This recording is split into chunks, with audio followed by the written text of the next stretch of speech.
Hey guys, welcome to workshop number 3 from the Hermetic workshops that I've been running. Now, just a quick reminder that covering off from what we've spoken about on the very first one is, remember, I'm just the finger pointing to the moon. I'm not the bearer of all knowledge. This should raise far more questions than it does answers. And the key thing is it's just to help you start your journey of self-discovery and your journey in discovering all the things that are not always hidden or hidden in plain sight. And so it's important that this just prompts you to want to know more and not just take everything at face value or from me. So this workshop's based on the triangle, and the triangle within the Hermetic teachings, where we've looked at the square and we've looked at the smaller circle. So where the triangle actually fits into this is in relation to the fire element. So remembering that the square represented the earth element, hence it's in grey. The blue, the water element, and the blue also refers to the circle to the female aspect, right brain if you like, and the square to the male aspect, and that's left brain, which is to the logic, to the law, blue, and the circle to the creativity of the water. And then when we move on from here, also before we do looking at the Goronto as well, just as another symbol, or the pagoda, or the chorten, or the stupas that you see in Tibet and around India, around those regions. This is related to the triangle was related to the fire element. It's also related to truth. So truth in the sense that it's really going beyond the two lower levels there of finding that balance between the male and the female aspects. And remember, we looked at Hermes Trismegistus and how you had the idea of the first one was actually all is mental, all is mind. So this is what we're working towards. So in the other 6 principles of Hermetic wisdom, they're actually dual. So there is male and female. There is hot and cold and polarity. There is cause and effect, as above, so below, in the law of correspondence. So when we're looking at the triangle within the Hermetic teachings, what we're actually looking at is this idea of truth, of the coming together of these two into a singularity. Now remember, there are 2 different types of truth that I would have mentioned in the workshops. There's your own personal truth, and there's universal truth. Now the difference obviously is that when you're growing and learning and understanding truth, you'd have your own truth. For example, what you might believe to be true when you're talking to other people about certain things, and that's based on maybe limited knowledge or not all the knowledge that's available to you. So as you move on, you begin to find that no matter which perspective you're looking from, it's all about truth. So for example, I used the example before of a couple of groups of people working in a paddy field, and in the middle of the paddy field was a road, and there was a monk that walked down the middle of the road during the day, and he had such splendid robes and splendid hat on that he actually attracted the attention of the people working in the paddies, even though it was just a quick glance, a cursory glance. Later on, they had the discussion about how they saw this monk and how he had such a glistening red hat. And these other groups said, no, he had a blue hat. And so you have this duality of perspectives. Remembering that we talked also about perception. So a lot of people live in this perception that perception is reality, and that's not true. Perception is your reality, is the truth. Whereas perspective is about seeing things from different angles and appreciating the duality of things. So in respect of truth, we're talking about universal truth and the fire element. We're talking about the coming together of the duality and the Vesica Pisces, which is in the middle. And we say that 1 plus 1 in this case actually equals 3 because you've got the convergence of those two. So it's actually 1 plus 1 plus 1 to equal that that triad, if you like, or trinity. Now, when we're looking at the idea of truth, we can relate it to the sword. And as you see here, the symbol of justice, where you've got the woman holding on one side the scales of justice, which is the measurement of justice, and the impartiality, which is represented by the blindfold. So in this case, justice is blind to the sense that there is no input from the judge, the person presenting the judgment. Now, the other thing that's significant here is the sword that the person is holding. So in this case, it's a double-edged sword, and we quite often use that term, that saying, it's a double-edged sword. And the idea is that it can cut either way. So it's about finding that balance and representation to that. So when we think of the sword, and this is an example here, it's razor sharp. It's going to cut whatever it drops on. It's not going to have any judgment if you just drop it. So if the hand's in the way or something's in the way, it's just going to cut. Now, the only time that it actually would deviate from that cut or would have some prejudice in that cut is based on the person wielding it. So, for example, if I'm cutting and I have a blindfold on, there's no way that I can see what I'm cutting. I'm just cutting. Okay, so this is in reference to the sword, which is quite interesting. Now, in the martial arts that we do, in the Bujinkan, it's a very good representation of how this actually works. So here you've got the Grand Master standing behind you. He's holding a symbolic sword, not necessarily a razor sharp one, but we call this the Godan test, which is a fifth dan test, and it's the only test in our system. And basically, it's translated to the test of truth. Now, because the sword also relates to the triangle, which relates to the fire element, it's also an aspect of a baptism of fire. So, in the sense that you're being judged by the fire element and by the sword. And the idea is that he'll close his eyes, hence the blindfold, and he'll just cut whenever, without warning or without any judgment on the timing. So he's really connecting with a higher source, with God, and he's just dropping that, and you have to move out of the way. And if you don't move out of the way, not so much you'll get killed with a live sword these days, but you just get donged on the head, and you don't pass the test. So this is an interesting aspect of that. Now, just in regards to some of the other practices that I'm involved in, this is called a hiwatari, and again, it's based on the idea that you are climbing a ladder of swords. This is practiced by the Yamabushi, who are the mountain ascetics in Japan, and they practice a form called Shujendo, and they are Shugenja. So basically what this is they're climbing up this ladder of swords. It's razor sharp, and if you have complete faith, you won't cut yourself. Now, interestingly, there was a story of a ladder of swords that was set up, and the monks were climbing the swords, and they kept getting cut on one of the swords specifically. And it wasn't until later on that they found that that sword was actually impure. It didn't represent the truth. The reason being is that when they put it up there, the sword had been used actually to cut a dog. So it wasn't a pure sword, and they had to purify the sword. So interesting, that correlation between truth and that sharpness. Now, some sayings in regards to truth. One I like most is efficiency is a measure of truth. So what that basically means is that you're cutting away all of the extraneous material or crap, for want of a better term, and you're just coming back to the very basics. Now, in most things that we do, there's always this idea of, come back to your basics, no matter what it is, whether it be a sport or whether you're doing something artistic. The way you hold something, maybe a paintbrush, or the way you do certain movements, is always draw back to your basics again. So that's efficiency is a measure of truth. Another one is the truth cuts deep, quite relating to the sword as well.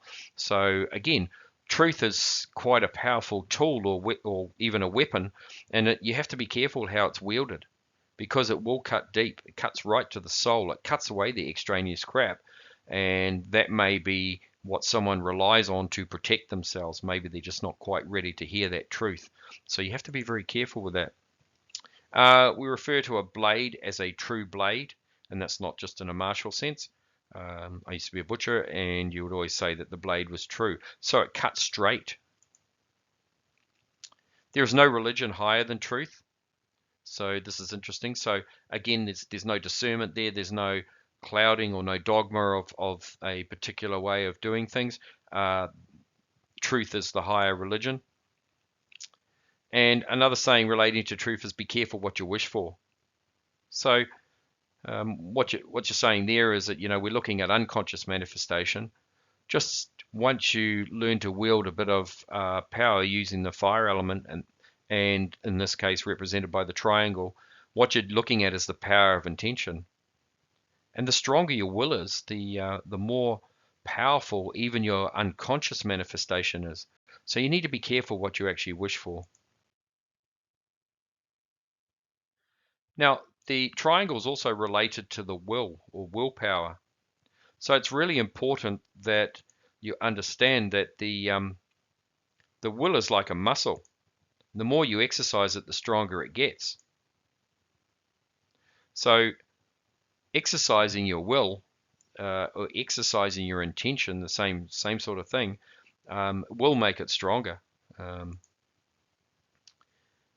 Now, the other thing you got to be careful of is that when you actually wish for something, just remember that what goes around comes around. So if you're wishing something bad upon someone, that's going to come back on you because you've interfered with something, with their way of doing things, with their pathway, if you like. So looking at the will, we're also considering the power of intention. Now, before in the previous workshops, I've mentioned the idea of expansion and contraction, which is a natural way of nature. It can also be seen as a wave. So a wave expands, contracts in this way. So this is the same here. So you've got two vortexes that, like you're breathing. So as you're breathing in, you're compressing the air in through a small place, and then it's expanding out into your lungs.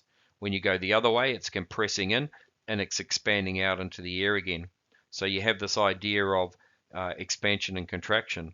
Now, just a little play on words here. Instead of saying attention, as in attention, stand to attention, I like to relate it to attention, and here is the triangle. So as you force something up into that point of the triangle, you're putting it into tension. Now, we talked before about toroidal fields and toruses, and torque was actually related to the toroidal field. Now, the next thing is again a play on words of intention. So once you've forced it from attention, your focus, into intention, then you're compressing it into that point. And then from here, of course, that's anything that compresses has to expand at some point. You can even relate that to convection, where like the way that gas can be compressed and then it releases, it creates this coldness. So again, this extension of releasing the tension. Now, as I said, unconscious manifestation in relation to wishing. Now, I use the example of the tin of cat food in one of my previous workshops. Then the thing there is that in unconscious, I wasn't focused on manifesting something. I basically had a wish. So the wish is the lower level of manifestation. And I use the word manifestation because there is a lot of connotations around the word magic, but it is actually the same thing. It's an aspect of magic. It's not the only thing that magic is. But in the case of the tin of cat food, it was that I was just wishing for it, and then I let it go and I forgot about it. Now, the process of unconscious manifestation is that your thoughts create emotions. Okay, so you're thinking up here, and at some point your thoughts change into emotions. Now, it might be that you're thinking about eating something really nice, for example, and a good exercise is to discern exactly where that point changes between when you're thinking about something and when you actually get emotional about it. So emotional, you might start thinking about eating it, and a bit like Pavlov's dogs, where when they rang the bell, the dog started salivating. So that's where your emotions start to kick in. So that process of thoughts creating emotions. Now, those emotions are energies.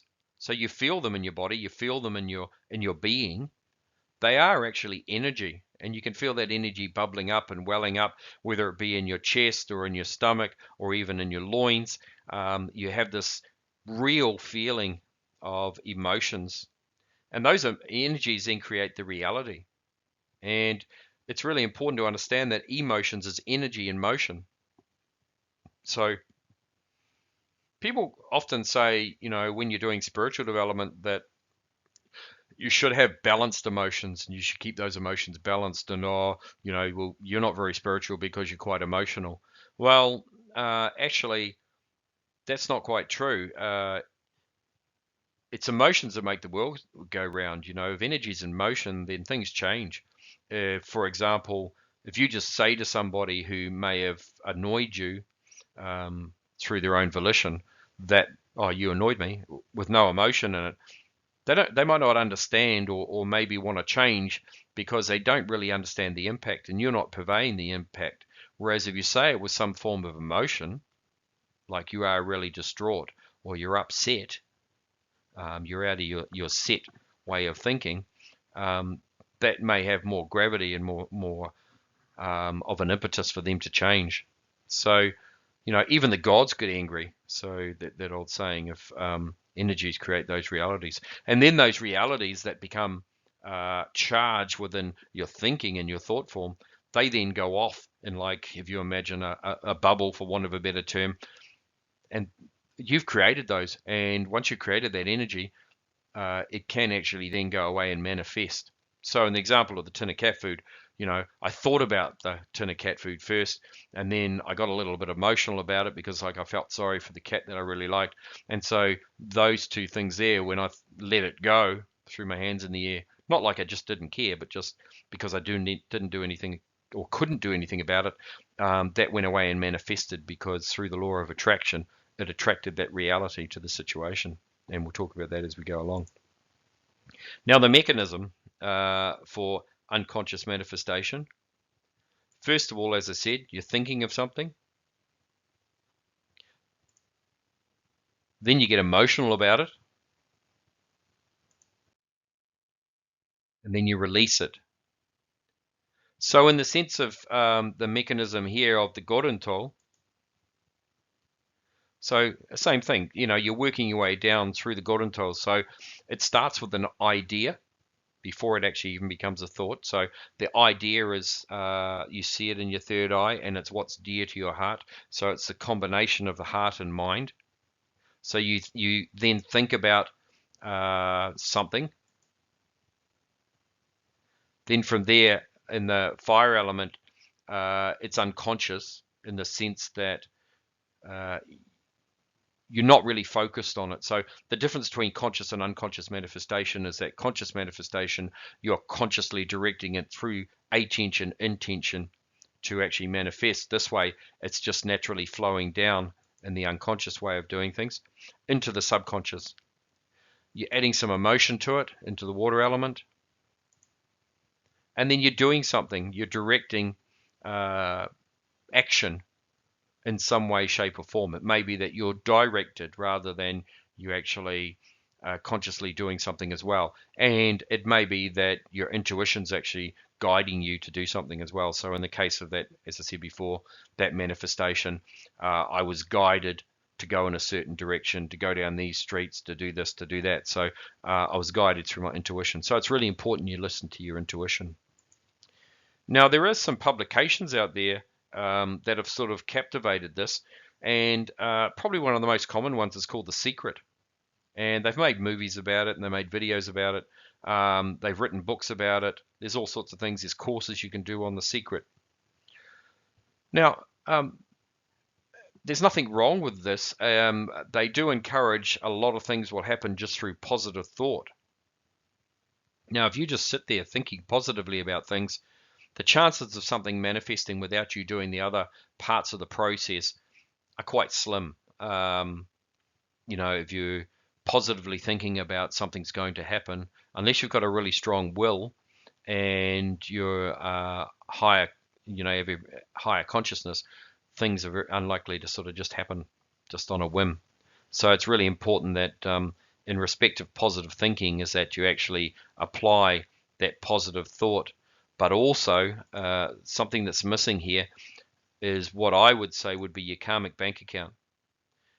Now, how does that work? So your karmic bank account is about you paying things forward, building up a bank account of good karma.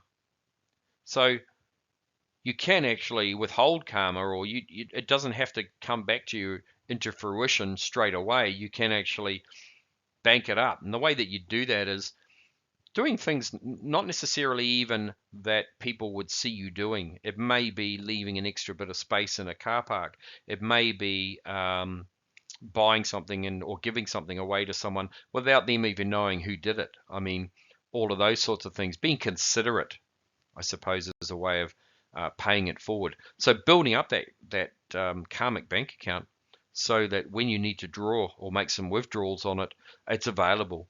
Okay, so being a good person is essentially what I'm saying here. So to build your willpower, you need to negate a few things. Now, one of these would be distraction. So the idea of being distracted by things like social media, the television, garbage in, garbage out. You are what you eat. So if you spend all day or all of your spare time filling yourself with, well, for want of a better term, sort of non-productive garbage type things, then you are what you consume, not just what you eat. So distraction's an interesting term where, you're cruising along, you've got some traction, and then all of a sudden something takes your attention away. So your intention, which was the triangle going in this way, and all of a sudden it's distracted over here. And this is why people don't achieve, but it's also why people don't necessarily achieve a lot of conscious or unconscious manifestation, because they're distracted. So you need to learn to focus. Temptations, they say temptations is the work of the devil. Again, sometimes you'll get some temptations that may take your attention away and they distract you. Again, you lose that traction. So being aware of those temptations, being aware of the manipulation of things like the advertising industry. It may be you go shopping and then you're distracted, and because there's a temptation of chocolate on special. So you didn't need it at first, you didn't go there with the intention of getting it, and you got distracted and you came home with something that you shouldn't have come home with, and you forgot the thing that you were going there for. So, even in that physical manifestation of actually creating something or bringing something into manifestation by bringing it into your home, I bought something home, you can actually upset your manifestation in that respect, or that process. Habits is another real, I wouldn't say bad one, but habits don't help in the sense of unconscious manifestation. So it's important that you recognize those things again that take your attention away. It's all about taking your attention. And when we talked about social media, advertising, they're all vying for your attention, trying to take it away from you. So habits is another one. They get you addicted to something. I've known people who are alcoholics, and they basically not only live for the point of getting the next drink, but their whole life is based around a pathway where they're going past a hotel, or they've got to go somewhere to get a habit. I mean, I was addicted for coffee for quite a while, and I always had to consider when I went on a long drive where I'd get a good coffee from on the way of that drive. And it may be that distracted me, took my traction away from going in the direct route, sort of off this way, just because I needed that hit of coffee, for example. So it doesn't have to be like you're addicted to heroin or cocaine or pee or anything like that. There are other habits that'll actually take your willpower away from you. So it's important that you keep focused. Another one about building willpower is really identifying the voices in your head. Now, I don't mean that you're a schizophrenic and you've got all these voices coming in, but just identifying that there is actually the big voice and the little voice. And sometimes it's portrayed this way as the devil and the angel. The devil could be in the distraction, and the angel could be in the positive way of doing things, but it's not necessarily a good and a bad reflection of that. So, for example, when it's a cold morning and you need to get out of bed, and you've got the little voice telling you, your conscience telling you, oh, you need to get out of bed, but then the big voice is saying, oh, it's so nice and warm in here, let's just hang on for a bit longer, and I'm sure we can justify it somehow that we were a bit late because XYZ. So turning the little voice into the big voice, turning it round, is really a skill that requires not only focus and attention, but also discipline, and of course self-discipline in that respect. So making sure that you're aware of that. Now the little voice can be quite subtle, and you would call it your conscience. So further on, we talk about some exercises to help you to develop that little voice and to listen to it. And it's about tuning it in. It's not necessarily something that comes across as very loud because the bigger voice wants to take control. It may be that you need to do the dishes, so you're sitting there and the little voice is saying, oh, I need to do the dishes, but the big voice is saying, just, one more TV show. Or maybe the little voice saying, pick up that cup on your way out, and the ego or the big voice is going, oh, no, don't worry about it. It's starting to listen to those more subtle aspects of yourself. We talk about getting up in the morning, that alarm clock. I never use an alarm clock. I haven't used one for several years.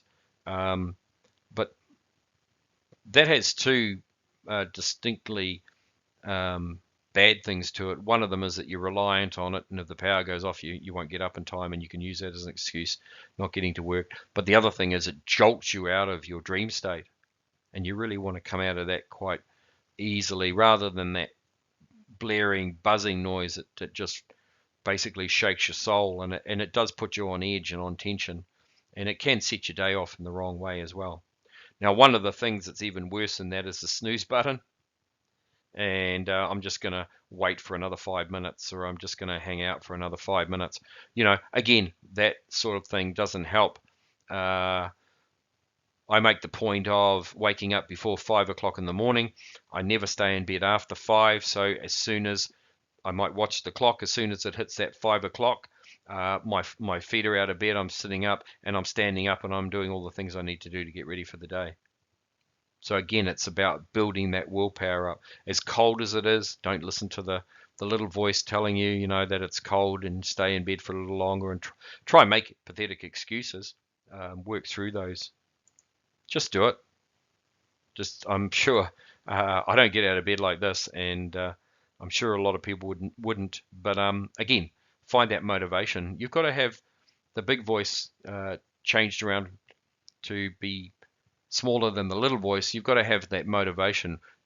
What really motivates you to get up in the morning? Now, a lot of the stuff that I do in the morning, such as my meditation under my waterfall and my yoga, it's not always that obvious. Pot of gold doesn't fall on my hands or anything after I've done that, but it's that motivation. I'm seeing things manifest. I'm seeing more synchronicity. I'm seeing more coincidences. If I was lazy and I just laid in bed and didn't have that, I know for a fact that I wouldn't be gratified with all those different things. So it really is important.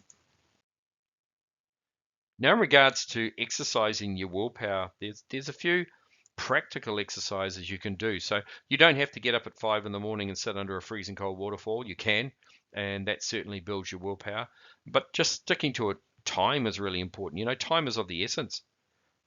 So make sure that when you say you're going to be somewhere at a certain time, you make sure you're there at that time. Now, time is actually the fourth dimension, and it's really important where we are in our human development that we understand. Obviously we've got the first and the second and the third dimensions, which is basically height, width, and depth. And some people are a bit remiss of that depth side of things, but essentially everyone has that three dimensions. The fourth dimension is time. So it's really, if you want to master time, you have to understand time, and time is very important in manifestation.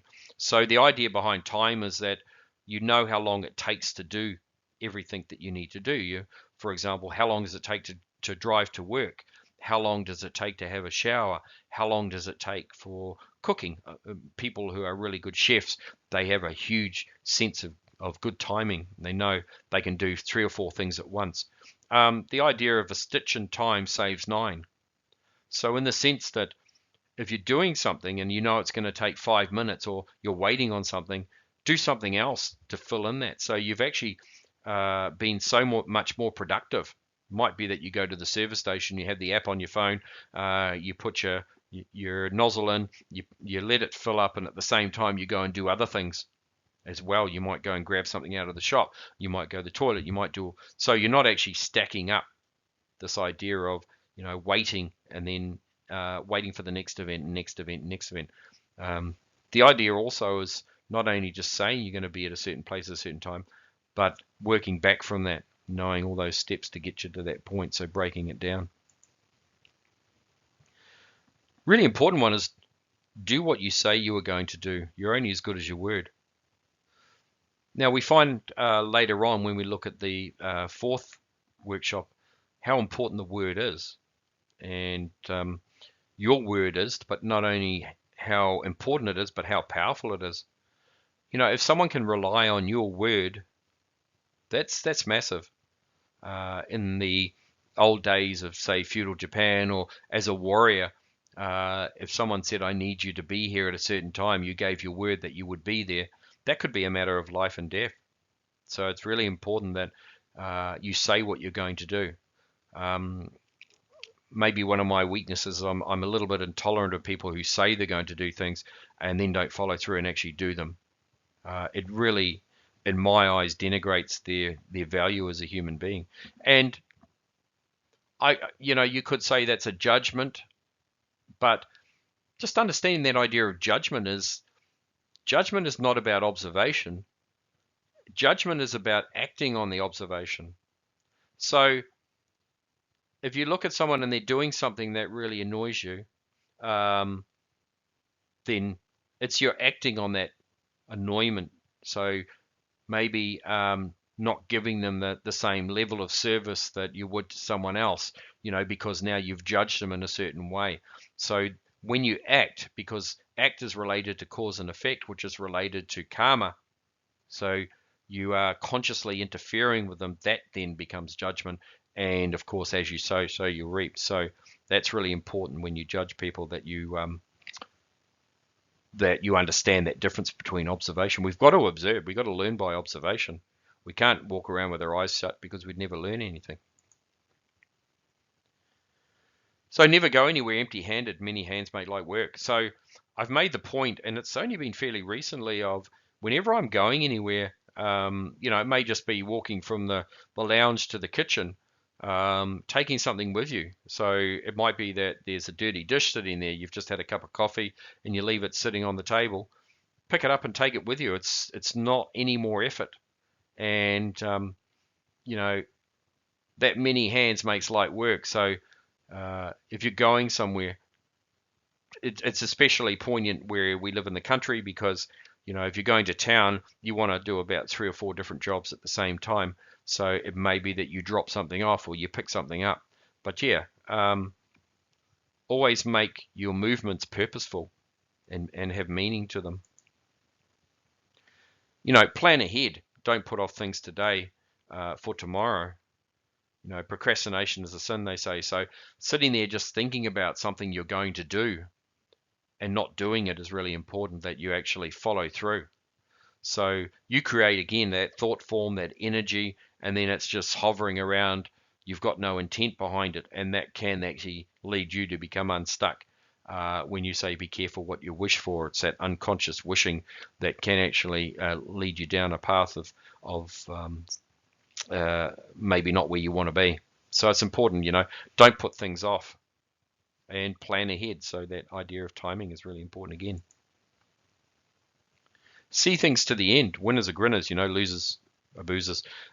So in this case here, this image here is of the selection for the SAS. And in this case here, this is called the Von Tempsky, and you'll see each one of those guys has a fuel can, which is a 20-litre fuel can. They've already got a 35-litre pack on their back. They're carrying a 8-kilo gun. So they've got all this weight, and you'll see the guy in front actually is carrying 2 of them. So what they do is they set you off on a task. So if there's 5 of you, they'll give you 6 jerry cans. And one person for a stint has to carry those. Now, not only do you have to actually carry those as a troop, and you pass them around, obviously, but they'll tell you to go in a straight line. And that straight line may be through blackberry, it may be over a river, it may be through a swamp, and you have to go in that straight line. So that's really about discipline and that power of intention. And these guys, things like these special forces guys, that's why they're the one percenters, as they're called, because they're at the top echelon of what they do. Now ignore the lazy voice. Make the small voice into the big voice. We've talked a bit about that, so I won't hark on about that anymore. Do the things you have an aversion to. What you don't want is what you need the most. So not everyone likes Brussels sprouts, but there's nothing worse than saying to somebody, you want some sushi, and or for example, and they say no, no, I don't want any, and you say, well, have you ever tried it? And they say no. Give it a go. When I say do things you have an aversion to, the aversion is a weakness. It's a weakness in your personality. Something you don't want to do is normally what you need the most. So it may be that you don't want to go and talk to somebody about something.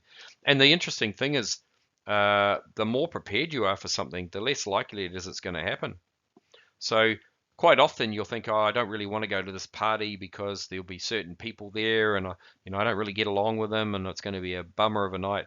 And then you push yourself and you do something you don't want to do. You go along to the party and you have a fantastic time, and the person wasn't even there, or they were really in good spirits, and they weren't the person you thought they were. So yeah, do those things. Push yourself beyond those limitations. Realize when you're being negative.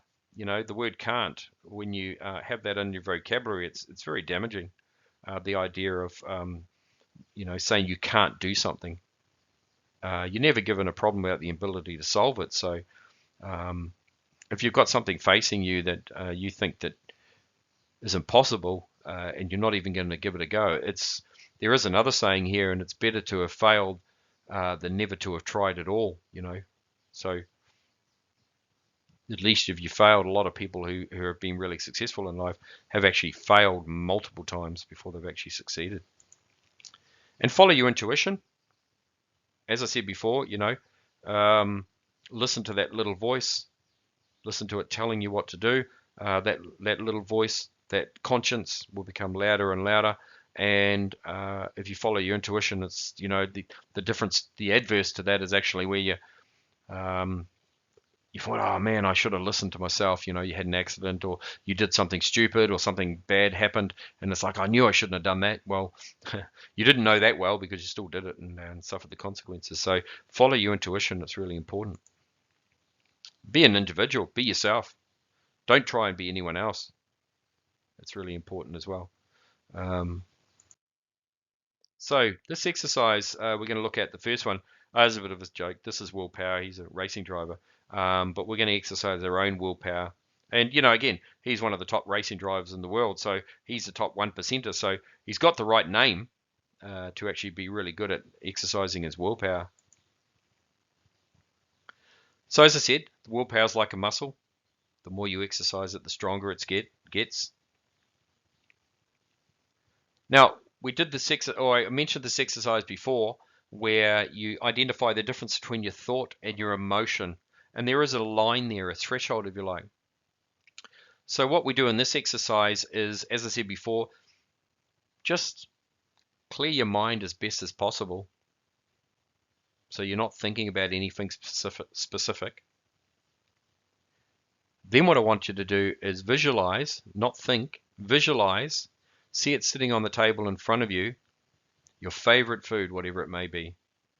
Maybe it's Chinese food, maybe it's Italian, whatever, but it's just sitting there in a plate. You're not feeling anything about it, you're just looking at it.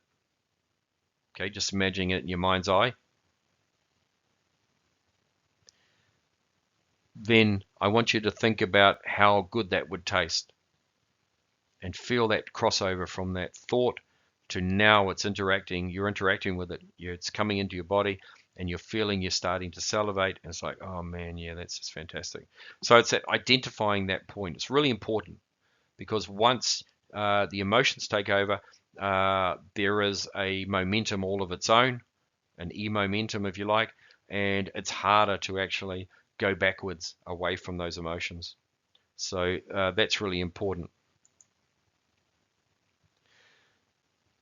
Now, I'm not going to go through these exercises any great deal, but another exercise that we learn in hypnotherapy is the idea of using geometry. Okay, so for example, you may not get along with somebody, they just rub you up the wrong way, they grate you, and you want to get over that particular feeling that you have for them.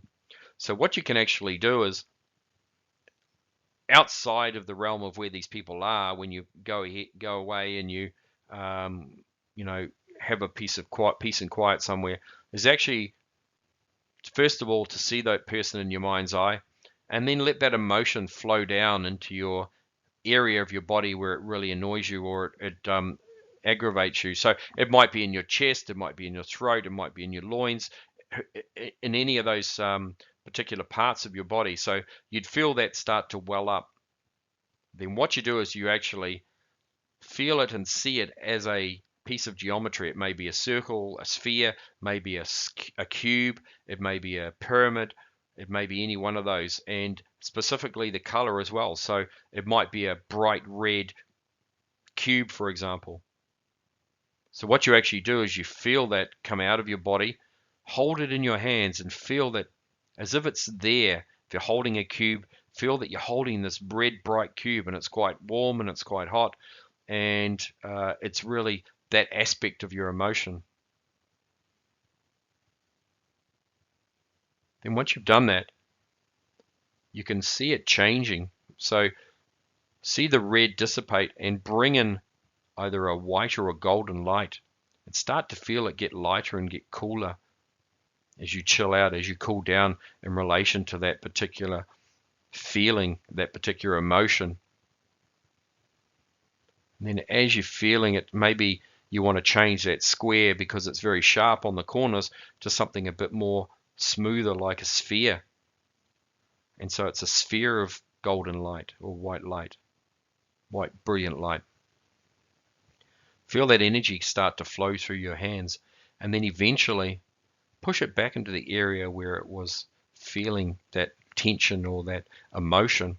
And as you do that, feel it start to flood and expand out through your body, and just relax your body.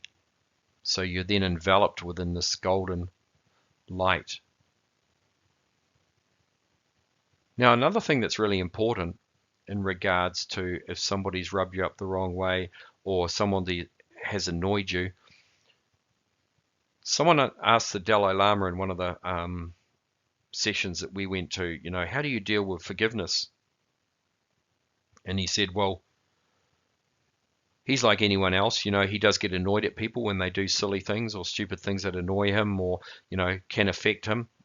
And he said, what I normally follow in a philosophy is you can forgive the actor, but you don't have to forgive the act. I mean, people do things to learn from situations, and they should learn from them. That's all the reason why we're here. So you can see the actor there, and you can, or the person, you can forgive them for not knowing what they're doing, and then you don't have to forgive that action. It's just something that they've done. So it's a bit difficult when you think that, if someone's doing something annoying all the time, there is a culmination of just dissension that you have against this person. So by, just accepting that that's the way this person is, they can't help themselves, maybe they're subconsciously doing stuff, you can forgive them. So really important. And again, taking that geometry and changing it, transmuting, or taking it out, transmuting it, and putting it back in is a good way to actually help work through that. Okay, so that's exercising the willpower. Now, another way we can exercise the willpower, which is more of a Vedic way of doing things, is through mantra. So mantra in the sense of incantation or affirmation in a Western sense. So you've got, again, this idea of the upward vortex, and then you've got the downward vortex. So again, this compression expansion idea. So in respect of affirmations and mantra, it's just going through the building up the power by continually affirming. So I had a spiritual teacher once who said, has anyone tried these affirmations? And he said, I sat at home and I really wanted to go out. It was a Saturday night and I wanted to go out and have a good time. So he said he sat there and he basically closed his eyes and he visualized going out and having a good time. And along with that, he said the words, I'm going to go out tonight. Oh, no, sorry. A good friend of mine's going to come around. We're going to go out tonight and have a good time. A good friend of mine's going to come around. We're going to go out tonight and have a good time. Good friend of mine's going to come around. We're going to go out tonight and have a good time. And he said this, and he basically said, well, how long do you reckon I did that for? Because what happened was subsequently a friend did come around. They did go out and they did have a good time. So he said, how long do you think we did that? I did that for, and he said 2 hours. Now that's interesting. He said how long, and I said, well, once. And he said, no, you're not Jesus. We can't do this now. And I'm not claiming to be Jesus, but it's what you believe. If you believe that it takes you 2 hours to build the energy to do that, it will take 2 hours. If you believe you can do it once, and you have that conviction and you have that proof, it may only take you once. Your beliefs really structure a lot of the ideas around manifestation as well. So that's in relation to mantra. So we're going to have a look at these exercises. Now the next one is mudra. And again, we're going back to the Sanskrit way of doing things, the philosophy here. So this is Johnny Wilkinson, played for England. You would notice that every time he would kick the ball, he would have the hands like this. And very similar to a prayer. But he would have them this way because he found that he could draw upon the energy of the last success he had, which was when he formed this particular way of doing things. Now, a lot of sports people are very superstitious, and it's not just about your hands. It might be you have to wear your favorite shoes, your favorite amulet, maybe a necklace, maybe a favorite ring, maybe any number of things, and you find that that's a good luck thing to do. So it's very similar to that. But mudra in the sense that there is power in the hands as well, and each one of the fingers relates to different elements as well. So there are different ways of forming your hands to accentuate that power and to build that power up.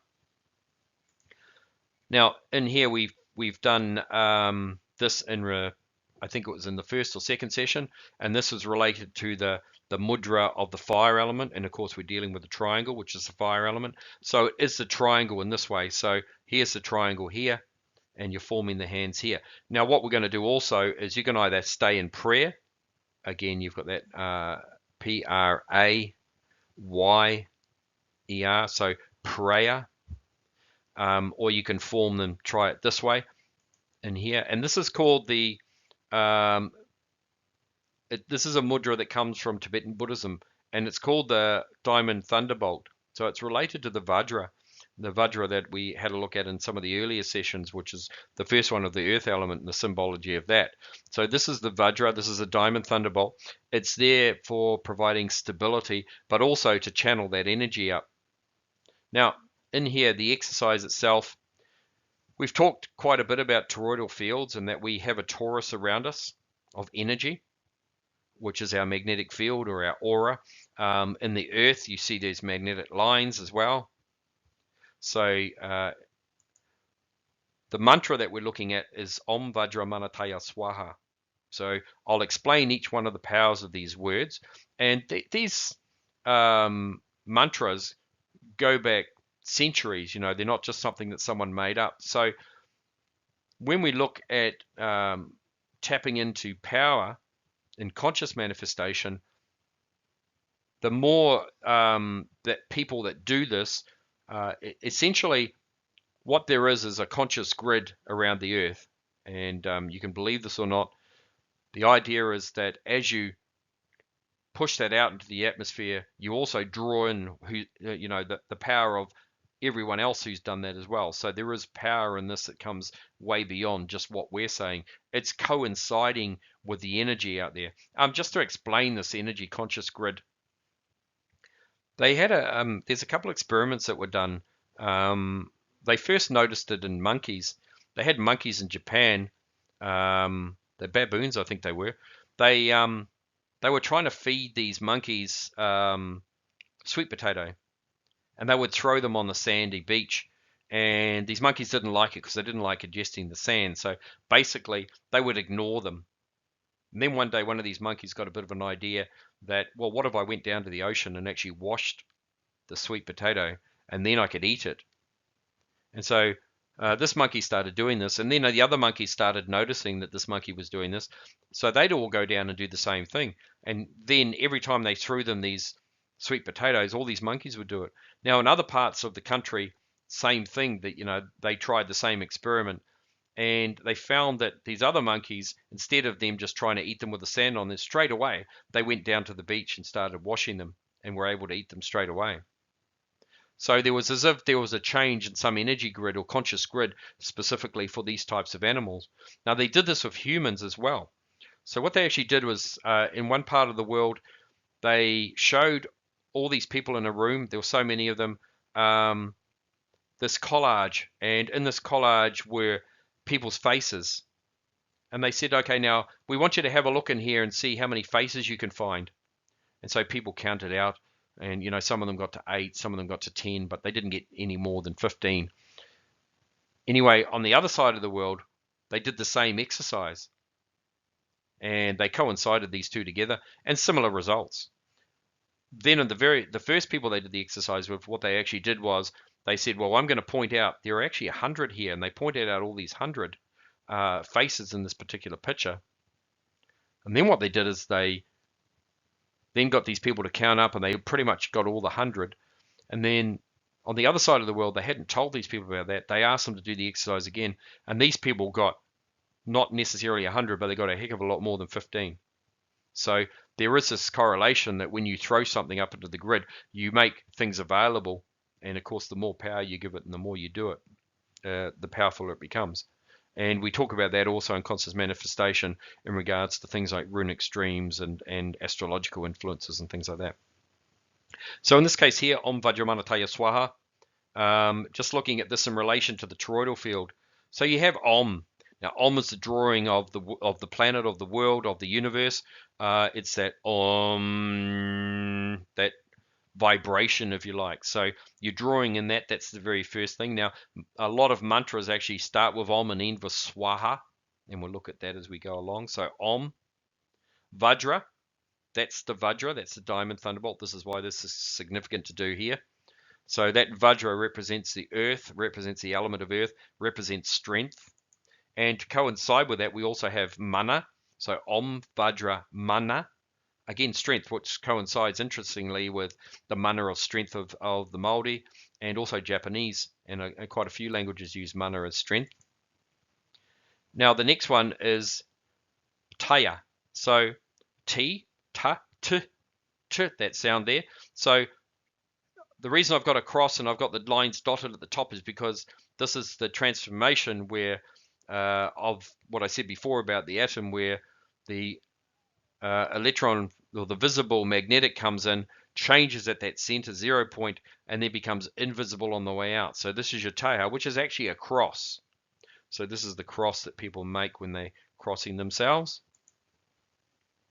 A is the upward vortex. So now you've got the T there, you're drawing the energy up into that upward facing vortex. Ya.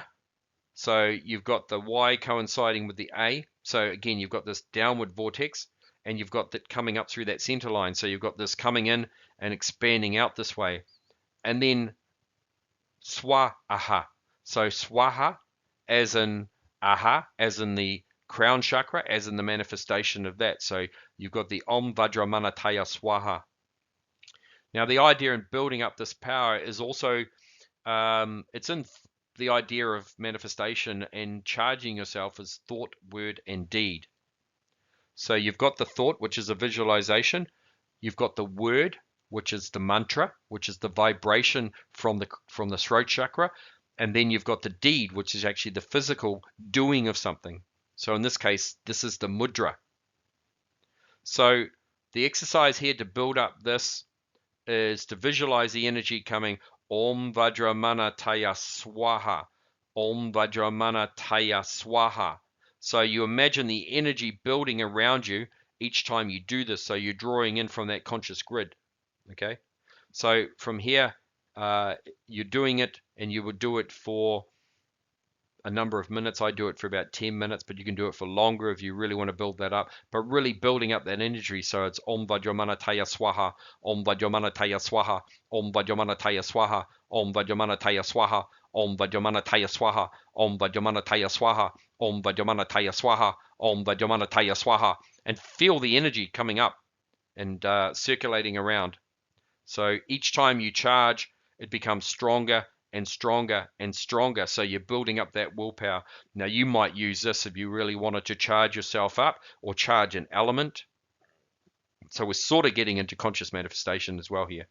But it's that idea of Om Vajramana Taya Swaha. And there are thousands, literally thousands of mudra, which is hand gestures, and mantra as well. Okay. So those exercises should help you to strengthen your will. Okay, so thank you very much, and look forward to the next workshop.